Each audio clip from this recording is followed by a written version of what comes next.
खराब सड़कों को लेकर हरदा महाराज पर फायर।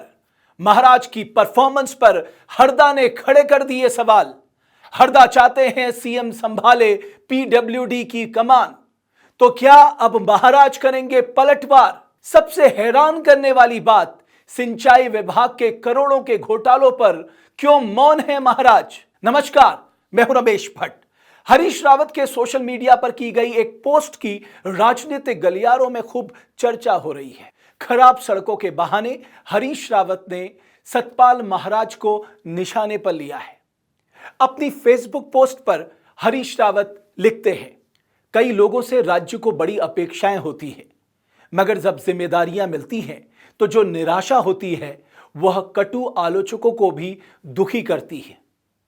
उत्तराखंड की सड़कों की स्थिति देखकर मैं मुख्यमंत्री जी से कहना चाहता हूं कि अब इन सड़कों को सुधारने की जिम्मेदारी आपको अपने कंधों पर लेनी चाहिए, नहीं तो आपकी सरकार को ही हमको गड्ढा सरकार कहना पड़ेगा।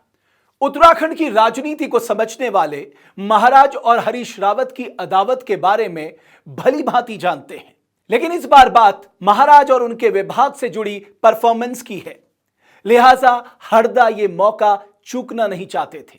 बदहाल सड़कों को लेकर खुद सत्ताधारी विधायक सवाल खड़े कर चुके हैं। बजट सत्र में तो विपक्ष ने महाराज को पीडब्ल्यूडी के कई सवालों पर घेर दिया, लेकिन बात केवल पीडब्ल्यूडी तक सीमित रहती तो कुछ और होती। महाराज के विभागों की परफॉर्मेंस और घोटालों को लेकर लगातार सवाल उठ रहे हैं। यहां यह बताना जरूरी है कि सिंचाई विभाग पिछले 6 साल से सतपाल महाराज के पास ही है।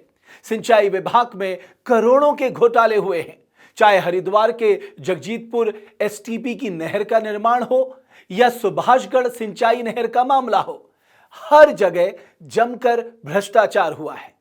कई मामलों की जांच रिपोर्ट शासन में लंबित है, मगर कार्यवाही किसी पर नहीं हुई है।